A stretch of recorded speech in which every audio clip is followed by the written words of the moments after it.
Hello everyone, and welcome back to the channel. Today, we're diving into a story that has all the drama of a political thriller, a high-stakes debate at the prestigious Oxford Union that collapsed into chaos, public accusations, and what one speaker is calling a deliberate Pakistani gambit. This isn't just about a cancelled event. It's a tale of intrigue, last-minute changes, and conflicting narratives that has both Indian and Pakistani commentators fired up. So, grab your popcorn, because this gets complicated. The stage was set at the Oxford Union for a fiery debate on a very provocative motion. The House believes that India's response to Pakistan is a populist strategy sold as security policy. The event was highly anticipated, promising a robust intellectual showdown between prominent figures from both nations. However, just hours before it was scheduled to begin on November 27th, the whole thing fell apart, leading to a war of words that is still raging online. So what exactly happened? To understand this, we need to look at the key players and the sequence of events. The Indian side was represented by lawyer J. Debacle, who has been very vocal about what transpired. He gave a detailed account on X, formerly known as Twitter, which directly contradicts the official statement from the Pakistan High Commission in London. According to Debacle, the entire event was on shaky ground from the very beginning. He pointed out what he saw as a potential conflict of interest, noting that key positions within the Oxford Union were held by Pakistani nationals. He specifically named Musa Hara as the union's president, allegedly the son of Pakistan's Minister of Defense Production, and Rasan Azhar as the treasurer. This context, for him, was crucial to understanding the later collapse. The problems for the Indian side began even before the day of the debate. The original high-profile speakers for India were supposed to be former Chief of Army Staff General M.M. Naravane and Dr. Subramanian Swamy. However, just 2 days before the event, both had to pull out due to unavoidable commitments. This sent the organizers scrambling for replacements. Despite the incredibly short notice, Debacle, who was already prepared to argue India's case, managed to rally a new team. He brought in Manu Kajoria and Pundit Satish K. Sharma, both based in the UK, to join him. They were ready to go, prepared to defend India's position against the motion. On the other side, the Pakistani delegation was equally high-profile, reportedly including former Foreign Minister Hina Rabbani Kar and Defense Minister Khawaja Muhammad Asif. With both sides seemingly locked in, the stage was set for a major intellectual battle, but then, things took a bizarre turn. On the day of the debate, November 27th, just as the Indian team was preparing to travel to Oxford, Debacle says he received a phone call at 3:13 p.m. The call informed him that the Pakistani delegation had not yet even landed in London. Naturally, hearing this, the Indian team decided to abandon their journey.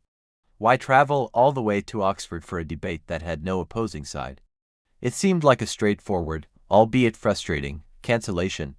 This is where the story shifts from simple disorganization to what Debacle describes as a farce. A short while later, he claims he received information that completely contradicted the earlier phone call. He was told that the Pakistani delegation had, in fact, already landed and was checked into a hotel right there in Oxford. This revelation, as you can imagine, was explosive. Debacle didn't hold back.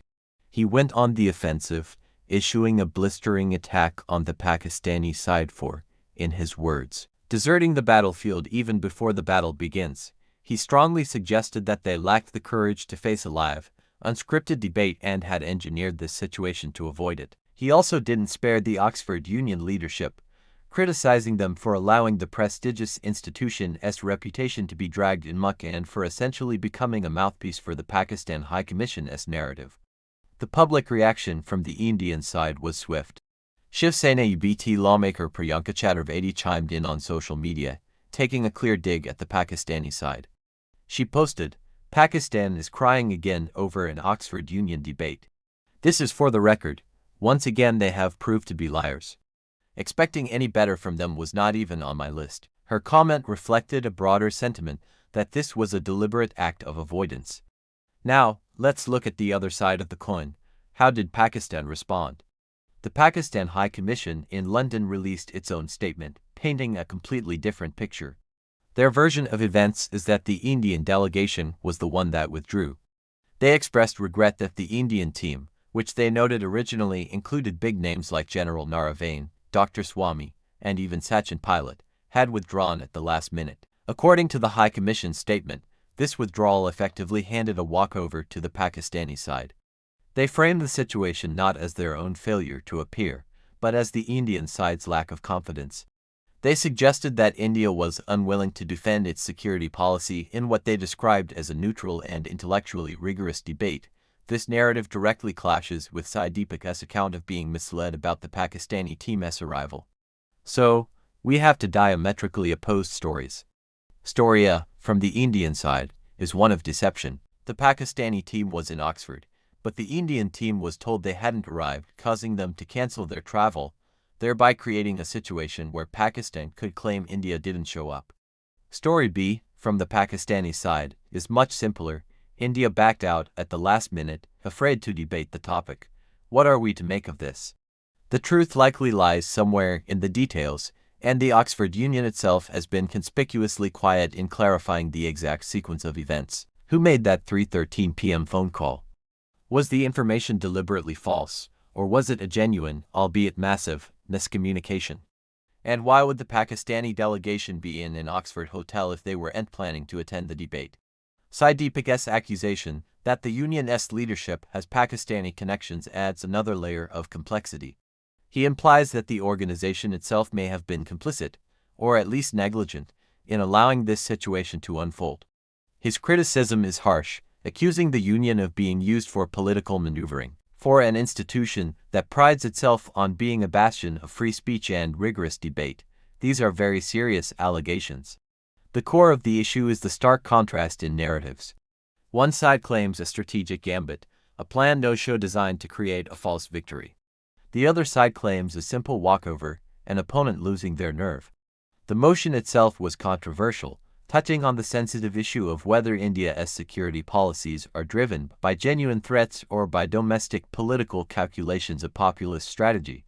It's a debate that was always going to be heated. Perhaps the Pakistani side saw the last-minute change in the Indian lineup from a former army chief and a veteran politician to a lawyer and to UK-based activists as a reason to recalibrate their own participation.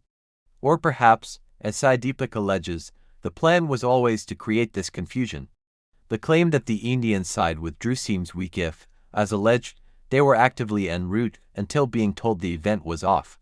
Withdrawing implies a conscious decision not to participate, whereas canceling travel based on information that the other side isn't there is a logistical response. This entire episode has turned a spotlight not just on India-Pakistan tensions, but on the organizational integrity of student-run societies at even the most elite universities. When dealing with international politics and high-profile government figures, the stakes are incredibly high. A failure in communication, whether accidental or intentional, can have significant diplomatic and public relations fallout. In the end, the real loser here is the audience. The public, both at Oxford and watching from around the world, was denied the opportunity to hear these arguments and judge them on their merits. The intellectual showdown was replaced by a public relations battle, fought not with arguments and evidence in a debating chamber, but with statements and social media posts. The debate on whether India's policy is security or populism never happened. Instead, we got a new debate.